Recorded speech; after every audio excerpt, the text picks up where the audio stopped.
മൂവാറ്റുപുഴയിൽ മോഷണക്കുറ്റം ആരോപിച്ച് ആളുമാറി കസ്റ്റഡിയിലെടുത്ത യുവാവിനെ മർദ്ദിച്ച സംഭവത്തിൽ പോലീസുകാർക്ക് വീഴ്ച പറ്റിയെന്ന് അന്വേഷണ റിപ്പോർട്ട്. കഴിഞ്ഞ ഓഗസ്റ്റിലാണ് മൂവാറ്റുപുഴ സ്വദേശി അമലിനെ മോഷണക്കുറ്റം ആരോപിച്ച് കസ്റ്റഡിയിലെടുക്കുന്നതും പിന്നീട് ആളുമാറിയെന്ന് മനസ്സിലാക്കി വിട്ടയച്ചതും. പോലീസ് ഉദ്യോഗസ്ഥർക്കെതിരെ നിയമ നടപടി ആവശ്യപ്പെട്ട് മുഖ്യമന്ത്രിക്കും മനുഷ്യാവകാശ കമ്മീഷൻ പരാതി നൽകിയിരുന്നു.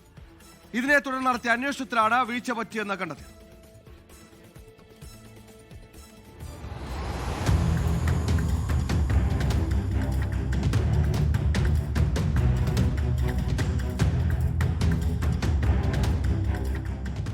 ബാറ്ററി മോഷണം നടന്നെന്നുള്ള പരാതിയിൽ പരാതിക്കാരൻ നൽകിയ വിവരങ്ങളുടെ അടിസ്ഥാനത്തിലാണ് വീട്ടിലെത്തി ഭാര്യയുടെയും അമ്മയുടെയും മുന്നിൽ വെച്ചുകൊണ്ട് ബലം പ്രയോഗിച്ച് അമലിനെ പോലീസ് കസ്റ്റഡിയിലെടുക്കുന്നത്. പിന്നീട് മോഷണം നടത്തിയത് അമലല്ല എന്ന് മനസ്സിലാക്കിയതോടെ പോലീസ് വിട്ടയക്കുകയായിരുന്നു.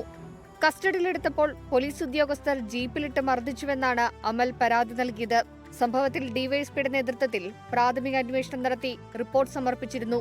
എന്നാൽ ഈ റിപ്പോർട്ടിൽ പോലീസ് ഉദ്യോഗസ്ഥർക്ക് വീഴ്ച പറ്റിയിട്ടില്ലെന്നാണ് കണ്ടെത്തൽ.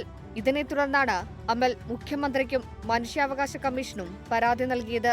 ആലുവ എസ്.പിക്ക് പരാതി കൊടുക്കുകയും അതിനുശേഷം മൂവാറ്റുപുഴ ഡിവൈഎസ്പി കേസ് അന്വേഷിക്കുകയും ചെയ്തു. തുടർന്ന് ഞാൻ 2 മാസത്തോളം സംവർദ്ധിയ ഹോസ്പിറ്റലിൽ ചികിത്സയിൽ തുടർന്നു.